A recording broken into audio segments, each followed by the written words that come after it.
오늘은 제가 왕께 합당한 경배를 드리는 동방의 박사들에 대해서 말씀을 나눌 겁니다. 그런데 지난주에 제가 나눴던 1절에서 12절 말씀을 여러분 함께 다시 한번 묵상하는 시간을 가졌으면 좋겠습니다. 이 땅에 영원한 왕, 만왕의 왕이 이 땅에 오셨습니다. 그 이 땅에 오신 예수 그리스도를 바라보는 세 개의 시선을 여러분과 함께 나눴습니다. 첫 번째 시선은 세상 권력과 통치자였던 헤롯의 시선입니다. 헤롯 왕의 시선입니다. 헤롯 왕은 세상의 권력과 통치자입니다. 그는 왕의 권력을 가진 자입니다. 하지만 그는 왕의 권력을 가졌지만 가짜 왕입니다. 왜 가짜 왕이냐? 헤롯은 다윗의 자손이 아닙니다. 다윗의 자손이 아님으로 해서 혈통적 정통성과 법적 정통성이 없습니다. 무엇보다도 혈통적 정통성과 법적 정통성 내지는 구속사적 정통성이 없습니다. 신학에서는 이게 굉장히 중요합니다. 여러분, 우리가 설교를 듣는 것은 성경 공부를 하는 것이 아니고, 강의 설교를 듣는 것은 여러분이 성경 공부를 하는 게 아닙니다. 성경을 바로 알고 바로 믿어서 바른 삶으로 우리가 승리하자는 겁니다. 그래서 헤롯은 로마 황제로부터 뇌물을 바치고 왕의 자리에 오른 자입니다. 에돔 족속입니다. 이스라엘 지파도 아닙니다. 그런 자가, 다윗의 자손도 아닌 자가 이스라엘 지금 유대 땅의 왕으로 있습니다. 얼마나 불안하겠습니까? 얼마나 초조하겠습니까? 그런데 그 땅에 누가 왔어요? 유대인의 왕이 오셨습니다. 진정한 왕이 온 겁니다. 진정한 통치를 하기 위해서, 진정한 권력을 가지고 진정한 통치를 하기 위해서 오셨습니다. 그 순간 헤롯은 불안합니다. 그래서 여러분이 말씀을 지난주에 나눴던 것처럼 7절, 8절 말씀처럼 헤롯은 먼저 동방에서 온 박사들을 보내는 이후에 예수가 어디서 태어났는지 분명한 거처를 알고 경배하겠다는 것은 그를 대적해서 죽이겠다는 생각이었습니다. 로마서 2장 13절 이하에 보면 헤롯은 그런 발광을 합니다. 2살 이하의 남자들을 싹 죽입니다. 자기가 가졌던 세상의 왕의 권력을 지키기 위해서. 성경은 헤롯의 업적에 대해서 상당히 불편한 업적을 말합니다. 하지만 세상의 역사에서 헤롯의 업적은 상당히 위대한 업적이 많습니다. 예루살렘에 수도 시설을 했고, 예루살렘 도시를 조형했고, 여러분이 아는 헤롯 성전, 즉 스룹바벨 성전, 솔로몬 성전이 세워졌고, 솔로몬 성전이 무너진 이후에 스룹바벨이 바벨론 포로에서 돌아와서 스룹바벨 성전을 세웠습니다. 그런데 그 스룹바벨 성전이 무너졌습니다. 그때 헤롯이 등장해서 다시 예루살렘의 성전을 세웠습니다. 그것이 바로 헤롯 성전입니다. 왜냐하면 예루살렘은 이스라엘 백성들의 성지이기 때문에 그 성지 중심의 성전, 하나님을 경배하고 하나님을 찬양하는 그곳, 하나님의 통치를 받겠다고 세워진 것이 바로 성전입니다. 바로 헤롯은 그런 성전도 세웠습니다. 또 예루살렘에 많은 도시 조형을 세웠습니다. 원형 경기장을 세웠습니다. 헤롯은 세상의 업적으로 봐서는 탁월한 업적을 많이 남겼습니다. 하지만 성경은 세상의 업적을 기록하지 않습니다. 그가 무엇을 했고 어떤 일을 했느냐 중요하지 않습니다. 그가 하나님 앞에서 어떤 삶을 살았느냐가 성경에 기록되고 있는 겁니다. 여러분들이 나중에 이 세상을 떠났을 때 여러분이 성경은 그 사람의 업적이 성경에 기록되어 있지만 우리는 이 세상을 떠났을 때 우리의 업적이 생명록에 기록됩니다. 생명록에 기록됐을 때 우리의 업적이 세상에서 내가 잘 먹고 잘 살고 내 자식들이 출세하고 내가 좋은 집에 살았고 수십억의 재산을 가졌고 이걸 기록하지 않습니다. 생명록의 업적은 그겁니다. 따라합시다. 내가 하나님을 위해서 어떤 삶을 살았나, 이거 외에는 기록하지 않습니다.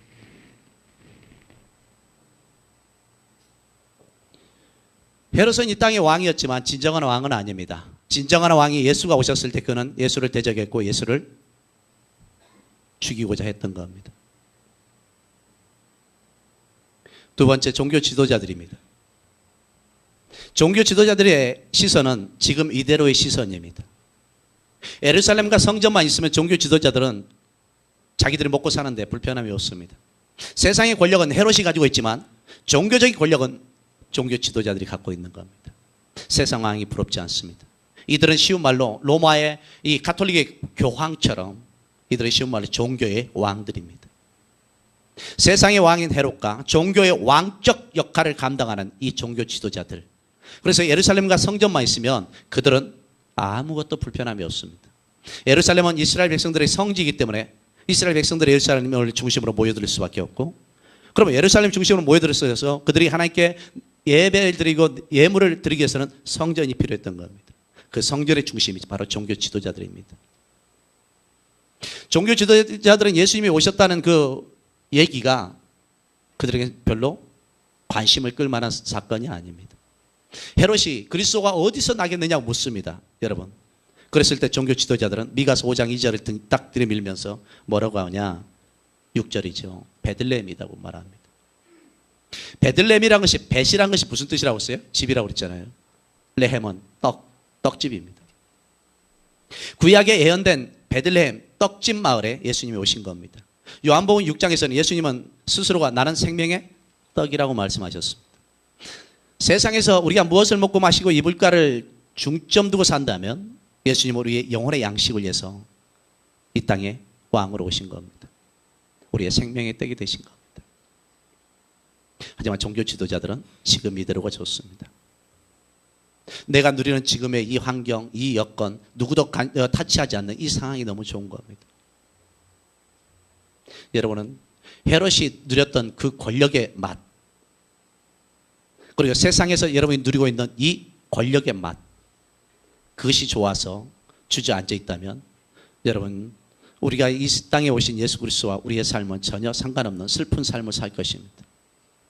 여러분이 신앙생활 하면서 예수를 믿으면서도 지금 이대로 좋은 신앙으로 나태하 영적 게으름 속에서 살고 있다면 여러분 슬픈 신앙입니다. 여러분의 생명록에는 저 천국에 있는 생명록에는 아무것도 기록될 것이 없기 때문에 그렇습니다. 예배 드리는 것이 게으르고 기도하는 것이 게으르고 일주일에 한 번 와서 예배 한 번 드리는 것을 마치 대단하고 위대한 것을 한 것처럼 착각한다면 그것은 우리가 저 천국에 왔을 때 기록되는 생명록에는 아무것도 없습니다. 왜냐? 믿는 사람이 당연한 삶이기 때문에 그렇습니다. 지금 이들의 신앙에서 일어나십시오. 우리 교회가 좀 더 생기가 있고 생명이 있고 좀 더 우리가 부흥을 향한 목마름이 있다면 지금 이들에서 일어나십시오. 유초등부가 10명, 11명 다시 이제는 이 부흥을 향해서 달려가고 중고등 청년부가 20명이 넘는 청년들이 여러분 저 왔을 때만 해도 흩어져 있던 청년들, 보이지 않던 청년들이 지금 모이기 시작합니다. 지금 이대로라면 청년들이 우리 교회에 없어야 됩니다. 다 다른 교회에 떠나 있어야 됩니다. 흩어진 디아스포라, 흩어진 청년들이 지금 우리 교회를 향해서 돌아오고 있습니다. 우리는 무엇을 느낄까요? 그럼 놔둬야죠. 그 청년들이 와서 지금 성경학교 수련하면서 제가 그들에게 얘기했습니다. 될 수 있으면 재정을 다 쓰지 마라. 그리고 찬조를 받고 또 이 회비를 받아라. 될 수 있으면 다 쓰지 마라. 왜냐? 우리는 단 한 번도 그런 과정을 시도해보지 않았기 때문에 그렇습니다. 시도해서 저는 보여주고 싶었습니다. 될 수 있다는 것을. 시도해서 보여주고 싶었습니다. 지금 이대로 해왔던 우리 교회 시스템 구조를 좀 바꿔보고 싶었어요. 재정은 우리가 단 10원이라도 아껴 써야 될 이유가 있습니다. 성도들이 드려지는 피가 눈물의 헌금이기 때문에 그렇습니다. 그들이 한 달 동안 삶 속에서 어떻게 살면서 일구는 그 헌금입니까? 아껴 쓰고 소중히 쓰고 귀하게 써야 됩니다. 세 번째, 이스라엘 백성들의 시선이었습니다. 예수님이 이 땅에 오셨음에도 불구하고 그들은 소동하면서 침묵하고 끝내버립니다. 왜 그렇게 예수님이 이 땅에 오셨다고 말함에도 불구하고 그들은 침묵할 수밖에 없었을까? 잠시 소란에 있어서 침묵할 수밖에 없었던 이유가 있었던 겁니다. 왜냐? 세상에 권력을 쥐고 있는 것이 헤롯입니다. 헤롯의 눈치를 보느라고 그들은 침묵했던 겁니다. 예수님이 이 땅에 오셨음에도 불구하고 그들이 가장 먼저 동방박사들을 따라서 쫓아서 예수님이 오신 그 장소까지 가야 되는데도 불구하고 그들이 침묵한 이유는 종교 지도자들의 시선이 부담스러웠던 겁니다. 당시에 오른쪽에 헤롯의 권력, 왼쪽에 종교 지도자들의 이 권력이 부담스러워서 이스라엘 백성들은 눈치 보느라고 예수님이 오셨음에도 불구하고 예수님을 찾아가지 않았던 겁니다. 성경은요, 제가 왜 이런 이 사례를 여러분에게 말씀드린지 아십니까? 내가 그랬을 때 그 말씀을 나에게 적용시켜 보는 겁니다. 나는 그런 적 없는가? 우리도 그러잖아요. 예루살렘 백성들처럼 여기 눈치 보고 저기 눈치 보고 그러고 있잖아요. 한 교회에서 두 주인 섬길 나가고 이게 문제지요.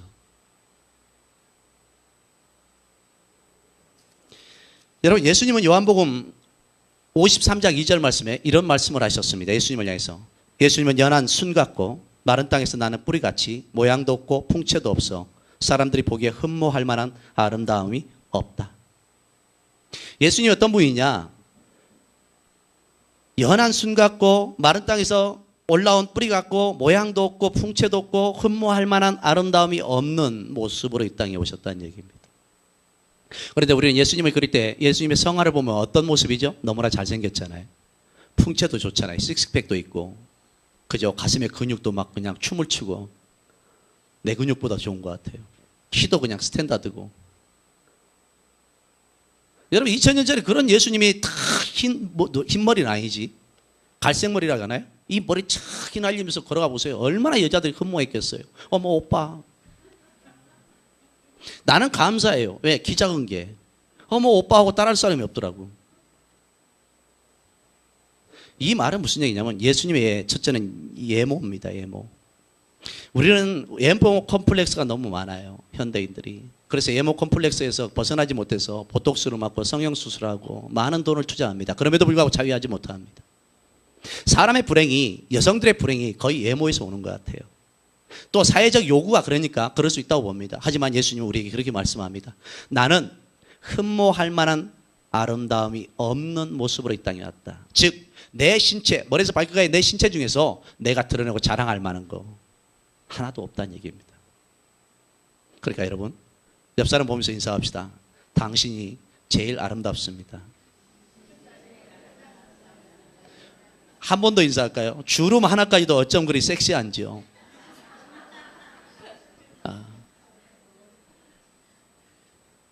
저는 양쪽에 이 주름이 깊게 패였습니다. 근데 왜 깊게 패였는지 나는 모르겠어요. 하지만 패였어요. 이마에도 주름이 굵게 패였습니다. 또 눈 미간에도 두 주름이 내천자로 싹 흘러가는 것 같습니다. 여러분, 예모에 너무 스트레스 받지 마십시오. 예수님은 여러분보다 흠모할 만한 것이 없는 신체를 가지고 있음에도 불구하고 가장 행복한 삶을, 세상에 가장 풍요로운 선물을 주고 가신 분입니다. 두 번째는 예수님의 배경입니다. 예수님의 배경은 나사렛입니다. 그는 태어난 곳은 베들레헴이지만 자란 곳은 나사렛입니다. 사실 나사렛은 이스라엘 백성들의 지도에서는 가장 옛단 곳이고 지역적으로 주목받지 못하는 곳입니다. 온 유대인들에게 무시당하는 지역이 바로 나사렛입니다. 이 나사렛 지역은 하류층들이 사는 지역입니다. 가난하고 볼품없는 사람들이 모여 사는 곳입니다. 그러니까 가난하고 볼품없는 하류민들이 사는 지역. 그러면 여러분, 그런 데는요 늘 아시잖아요. 그런 이들만 모여 뭉쳐 살잖아요. 여러분, 그런 곳의 주로 특징이 뭔지 아십니까? 날마다 시끄럽습니다. 술 먹고 싸우고 행패 부리고 조용한 날이 없습니다. 옛날에 제가 가리봉동에 살아봤더니 가리봉동이 방마다 있잖아요. 이렇게 살면 밤마다 안 싸우는 집이 없어요. 방들이. 오늘은 이 방에 싸우면 내일은 저쪽 방에 싸웁니다. 구구단이 너무너무 잘 나옵니다. 난 그래서 그때 구구단을 다 외웠습니다.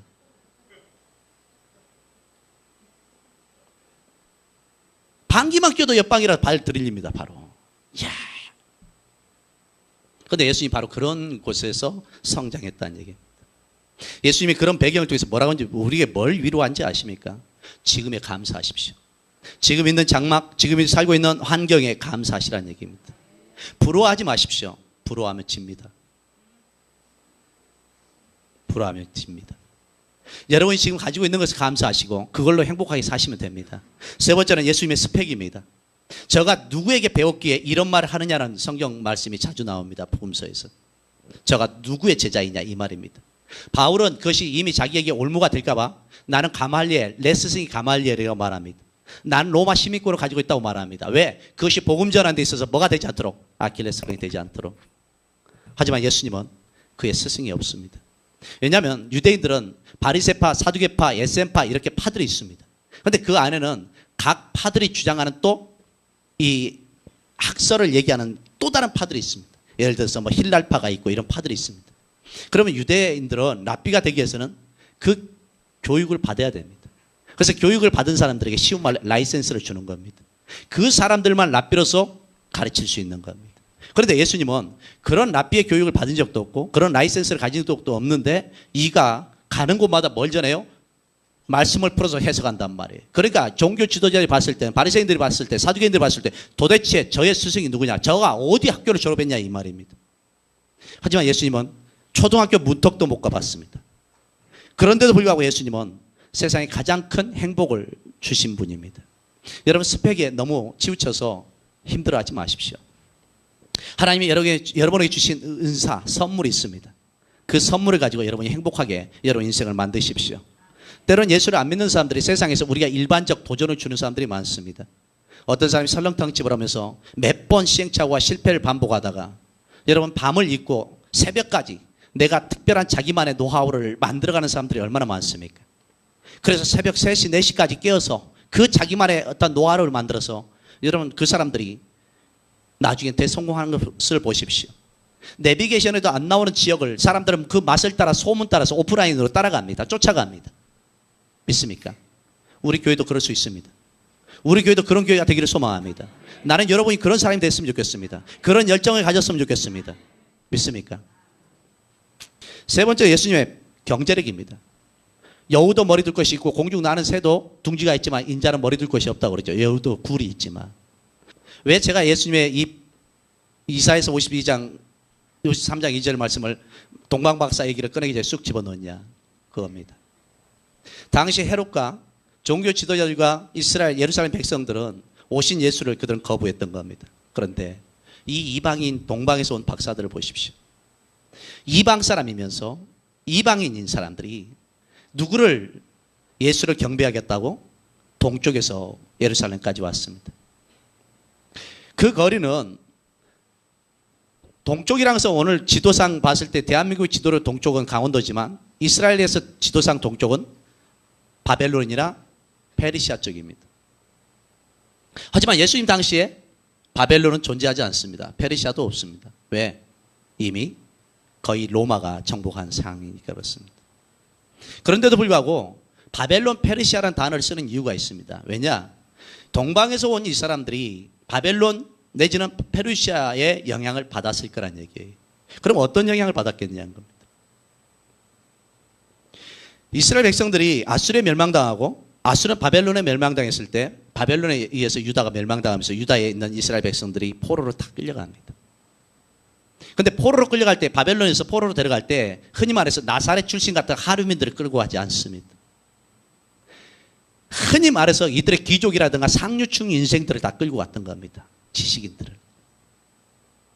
그들이 끌려가서 각자의 바벨론이나 아수르의 삶 속에서 이제 페르시아 삶 속에서 그들이 사회적 위치와 내지는 국가적 위치가 얼마나 높아진 사람들이 많습니까? 그들 중에서 여러분이 잘 아는 다니엘도 그런 사람입니다. 또 그 이후에 에스라는 느헤미야나 에스더도 역시 그런 출신입니다. 그러니까 그들이 바벨론이든 페르시아이든 얼마나 유대인으로서 영향력을 나타냈겠습니까?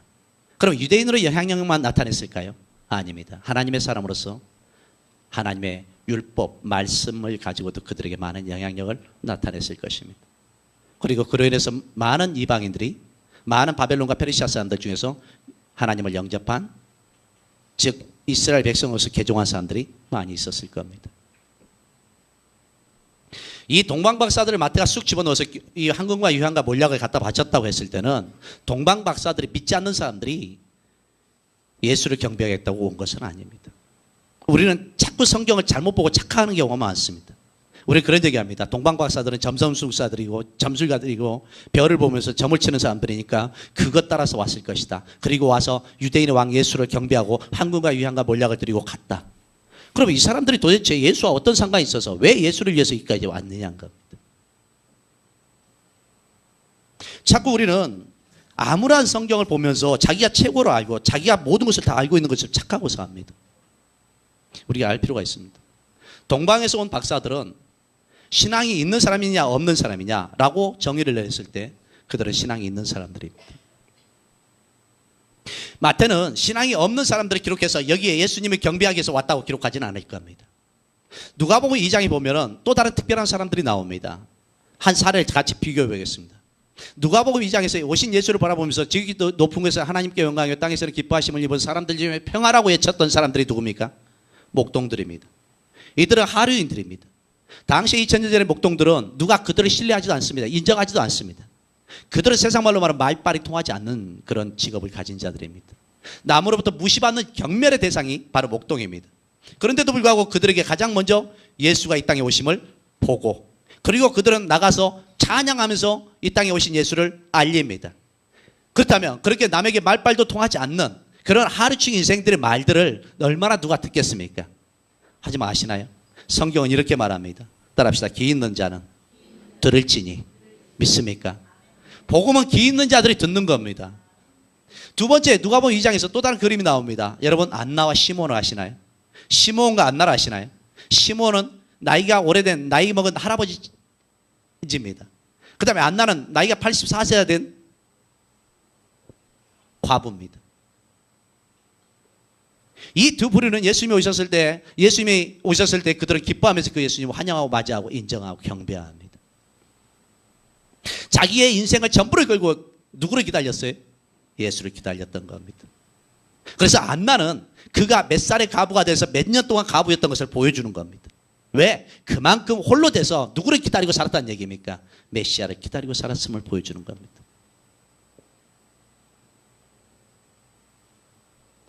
동방박사들이나 목동들이나 안나나 시몬은 누구의 모습과 비슷해요? 동방박사들과 비슷한 겁니다. 하지만 당시의 유대인들은 그렇지 않습니다. 동방박사들과도 틀리고 목동과 시몬과 안나 같은 믿음도 신앙도 없습니다. 만약에 여러분 지금 예수가 오신다면 여러분 어서 오소서 마라나타 외칠 분이 얼마나 될까요? 제가 지난주에 얘기했잖아요. 미국의 어떤 교회에서 이하를 좋아하는 여러분, 미국의 어떤 교회에서 목사님하고 스태프들이 의논했대잖아요. 오늘 주일날 우리 성도들이 정말 얼마나 재림신앙을 갖고 있는지, 예수의 재림신앙을 갖고 있는지 테스트해보자. 그래서 딱 서서 목사님이 설교를 딱 준비하면서 예배를 준비하면서 딱 스태프들이 짜고 일부러 창문에, 미국은 창문이 가능합니다. 2층 3층이 있지 않습니다. 단층이 많습니다. 창문을 열면서 나팔을 불었대잖아요. 빠빠빠 하면서. 그래서 목사님 앞에서 여러분 정말 이 시간에 예수님이 재림하셨습니다. 첫 나팔 소리가 천사의 호령 소리입니다. 그랬더니 그 교회에 있는 성도들이 거의 다가 의자 밑으로 들어갔다고 그러잖아요. 예수를 기다린다면서 오신 예수가 나팔을 불면서 왔다고 하니까 전부 의자 밑으로 숨더란 겁니다. 뭘 의미하는지 아십니까? 우리는 입으로는 예수를 기다리고 있지만 우리의 삶은 아직 예수를 모셔드릴 준비가 안 된 겁니다. 맞아드릴 준비가 안 된 겁니다. 이것은 뭘 의미하냐? 우리 인생은 아직도 내가 삶의 주인이 돼서 살고자 하는 겁니다. 헤롯과 종교 지도자가 예루살렘 백성들 빼고 종교 지도자들은 아직도 자기들의 삶의 주인이 그들이 되었던 겁니다. 그런데 동방박사들은 어떻습니까? 여러분 1절 2절 보십시오. 2절 보십시오. 유대인의 왕으로 나신 이가 어디 계시냐? 우리가 동방에서 그의 별을 보고 그에게 경배하러 왔다 말씀합니다. 자, 유대인의 왕이 어디 계시냐 물을 정도로 어디에 찾아갔어요? 예루살렘 성전에 찾아가서 누구에게 묻고 있는 거예요? 헤롯에게 묻고 있습니다. 그렇다면 동방박사들은 점이나치는 무속인이라고 착각하시면 안 됩니다. 당시 상당한 실력을 인정받을 정도로 그런 사람들이었던 겁니다. 그러니까 왕을 만날 수 있었던 겁니다. 그러면서 이들이 신앙이 있느냐 없느냐를 보면 여기 나옵니다. 유대인의 왕이 어디 계시냐? 누구에게 묻고 있습니까? 유대인의 왕 앞에서 유대인의 왕을 묻고 있는 겁니다. 유대인의 왕 헤롯 앞에서 유대인의 왕을 찾고 있는 겁니다. 헤롯 입장에서 굉장히 당황스럽고 당혹스러웠을 겁니다. 내가 지금 뇌물을 줘서 왕으로 있는데, 내가 통치자인데 지금 이 동방에서 온 박사들이 뭘? 왕을 찾고 있단 말이에요. 근데 뭘 보면서 왕을 찾아요? 별을 보고 왔다고 말합니다. 별을 보고 오면서 내가 지금 왕을 경배하기 위해서 왔다고 말하는 겁니다. 그러면 이 동방박사들은 신앙이 있을까 없을까? 있는 겁니다. 그러면 우리는 이 동방박사들이 별을 보고 왔다고 했을 때 민수기 24장 17절 말씀에 이런 말씀이 있습니다. 한 별이 야곱에게서 나오며 한 규가 이스라엘에게서 일어나서, 이 말이 나옵니다. 한 별이 야곱에게서 나오고 한 규가 이스라엘에게서 났다고 말합니다. 한 별은 물론 언약적으로는 다윗을 말합니다. 하지만 구속사적인 관점에서는 예수 그리스도를 상징합니다. 이 별은 왕의 위엄과 영광을 나타내는 상징물입니다. 한 규라고 했을 때 규는 왕들이 왕의 위엄과 영광을 나타내면서 왕의 주권적 통치를 보여주는 것이 뭐예요? 지봉을 말합니다. 이 지봉을 말합니다. 이는 이스라엘 즉 야곱의 혈통을 따라서 만 백성의 왕으로서 임재하셔서 나라들을 통치하시고 의인에게는 구원을 악인에게는 심판을 내리실 메시아 예수 그리스도의 사역을 보여주는 것이 민수기 24장 17절 말씀입니다. 동방에서 온 박사들이 그냥 별을 따라온 것이 아닙니다. 2절 말씀에 유대인의 왕이라고 분명히 말하고 있습니다. 두 번째는 경배란 단어가 나옵니다. 1절 2절에 헤롯을 만나서 이 동방에서 온 박사들이 경배했다는 얘기가 나오지 않습니다. 여러분 또 하나 더 살펴볼까요? 11절입니다. 집에 들어가 아기와 그 어머니 마리아가 함께 있는 것을 보고 엎드려 누구에게 경배하고? 그렇죠. 지금 그 아버지 요셉과 마리아에게 경배했다고 성경은 나오지 않습니다. 누구에게? 아기 예수께 경배했다고 말합니다. 그러면 동방 박사들은 우리가 알 수 있습니다. 유대인의 왕을 찾고 있고, 그러면 이미 그들은 동방 바벨론이든 페르시아 쪽에서 이미 구약에 어느 정도 능통한 예언 사상을 가지고 있었다는 얘기입니다. 두 번째는 헤롯에게도 경배하지 않았고 그 예수님의 부모에게도 경배하지 않고 누구에게만? 아기 예수께만 경배했다는 것은 경배 대상을 확실히 정해놓고 왔다는 얘기입니다. 그러면 별을 보고 메시아 대망 사상을 향해서 왔고 그 다음에 경배 대상을 확실히 정해놓고 왔다는 것은 그들이 신앙이 있다 없다? 있다는 겁니다. 세 번째 우리가 볼 수 있는 것이 또 하나 있습니다. 그들이 뭘 드렸습니까? 뭘 열어서? 뭘 열어서? 그렇죠. 성경대로 합시다. 보배 합을 열어서. 보배 합이란 것은 왕에게 드리는 예물 상자입니다.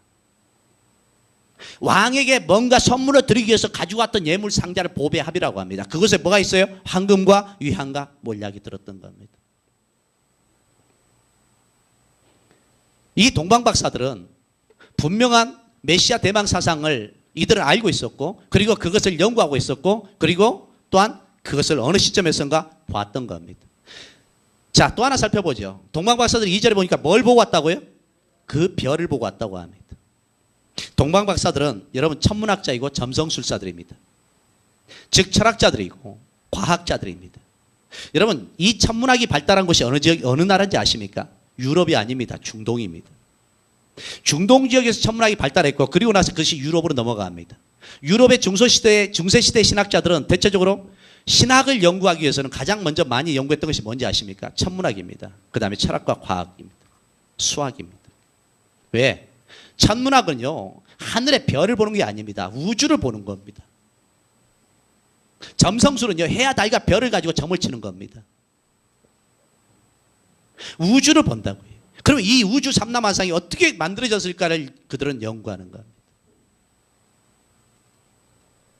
근데 이들이 또 점성술에 능한 사람들입니다. 근데 별을 봤다는 것은 여러분 적어도 이 정도면요 별을 봤다는 것이 우리가 가끔가다 성화를 보면 착각하는 경우가 있는데 동방박사들이 낙타를 타고 갈 때 별이 이렇게 인도하는 그림들이 있잖아요. 그죠? 어린 반푼어치도 없는 그림입니다. 왜냐? 우리가 별을 갖고 점을 치는 사람들을 보면 별이 어느 시점에 떠 있고 그것이 어디를 가리키는지 대략 거리적으로 다 측량을 합니다. 얘네들이. 그래서 그 별이 어느 지역으로 가고 있고 어느 지역에서 이동하고 있는지 보는 겁니다. 이 별은 특별한 별입니다. 이 별은 하늘에 떠 있었던 별이 아닙니다. 어떤 신학자는 이런 얘기합니다.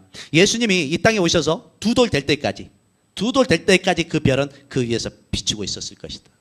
그리고 사라졌다. 그러면 이 별은 어떤 별이냐? 초자연적 별이라는 얘기입니다. 누가 예비하시고 누가 인도하신? 하나님께서. 그래서 동방 박사들이 별을 연구했다는 것은 그겁니다. 하늘을 보면서 늘 천문학과 점성학을 가지고 공부하다 보니 어느 순간에 어떤 별이 특별한 별이 떴던 겁니다. 근데 그 별은 초자연적 별이었던 겁니다. 그래서 동방 박사들이 그 별을 보고 거점을 보고 이란 쪽에서 이스라엘까지 약 1000km, 600km, 1600km 넘는 거리를 산 건너 바다 건너서 강 건너서 그리고 여러분 사막을 건너서 낮밤을 가리지 않고 수개월 동안 그 거리를 왔던 겁니다. 시간을 투자하고 물질을 투자하고 몸을 투자하고 세월을 투자하면서 왔던 겁니다. 누가? 이방인들이. 왜? 유대인의 왕을 경배하기 위해서. 어떤 유대인의 왕? 이미 바벨론과 페르시아에 많은 디아스포라 흩어진 이스라엘 백성들이 증거하고 외쳤고 그리고 그것을 믿고 소망하는 유대인의 왕. 그들은 그 유대인의 왕을 향해서 온 겁니다. 여러분, 지금 우리는 신앙생활 하면서 이렇게 동방박사들도 마태는 이걸 주고 있는 겁니다. 봐라, 이방인이면서 천문학과 점성학을 공부하는 사람들도 하물며 자기 있는 작은 미라이 같은 신앙을 가지고서 메시아 대망 사상을 가지고 이 땅에 유대인의 왕으로 오신 예수를 경배하겠다고 오는데, 하물며 우리는 매주일 예배자로 오는 것도 왜 이렇게 힘든지, 아니면 매일 새벽을 깨우는 게 왜 이렇게 힘든지, 아니면 정해놓은 시간에 하나님 앞에서 1대1로 경건의 시간을 갖는 것이 왜 이렇게 힘든지, 우리의 삶과 우리의 인생과 우리의 시간들은 세상을 향해서 많이 투자하면서 하나님을 향해서 투자하고 드리는 시간들은 왜 이렇게 버거운지. 마태는 그겁니다.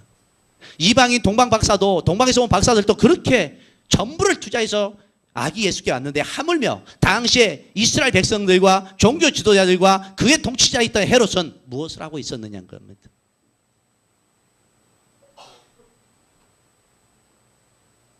우리 신앙을 보십시오. 너무나 우리의 신앙은 부끄럽기 그지없는 신앙을 가지고 있습니다. 그러면서 그들은 2절에 뭐라고 하냐? 유대인의 왕으로 나신이라고 말합니다. 즉 이 말 속에 숨어있는 의미가 있습니다.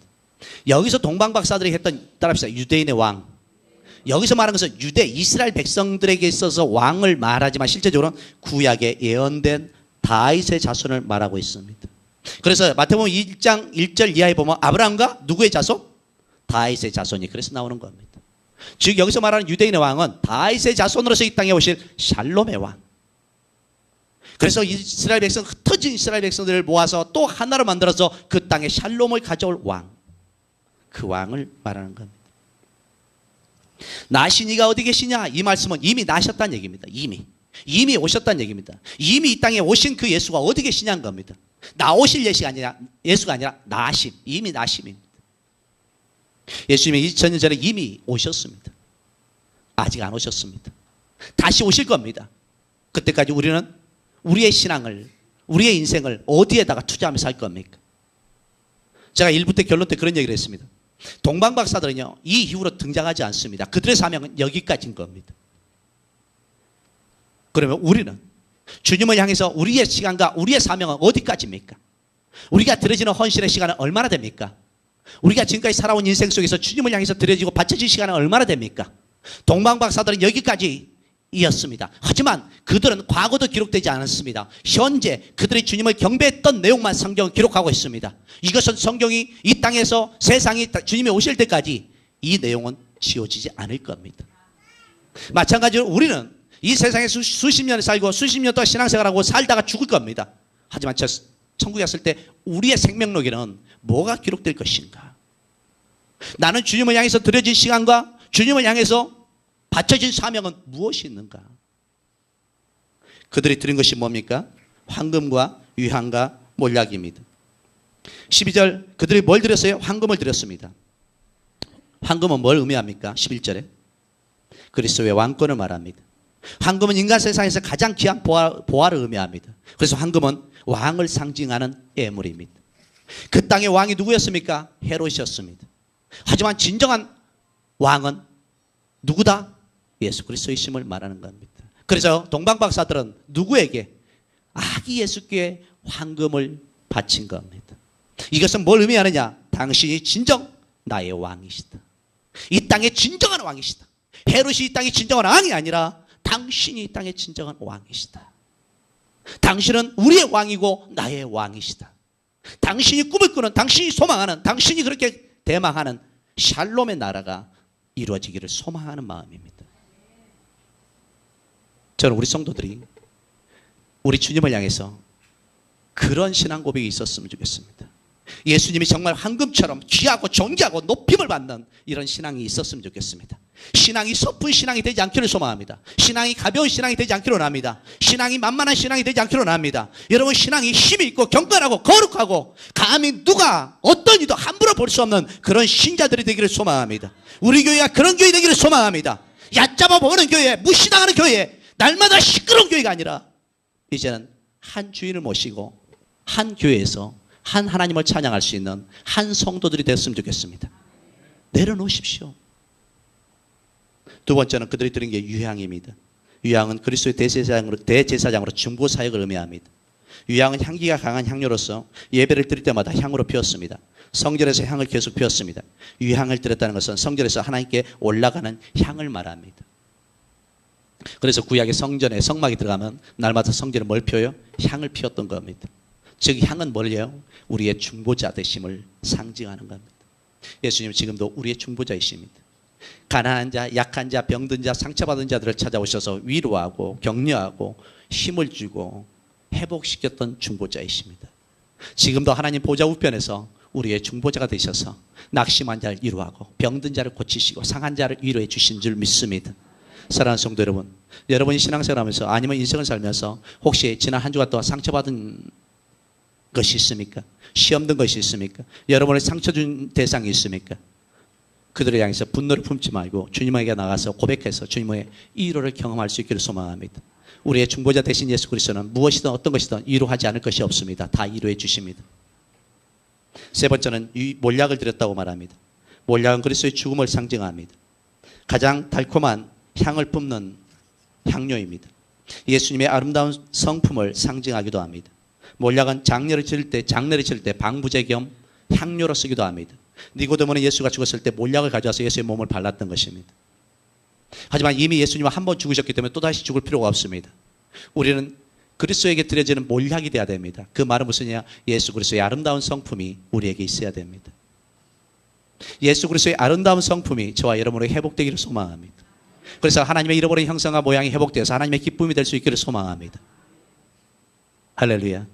이것이 동방에서 온 박사들의 신앙이고 믿음이고 또 그들의 사명이었던 겁니다. 그리고 그들은 12절에 다른 길을 통해서 자기 마을 고향으로 갔습니다. 너무나 좋으신 하나님,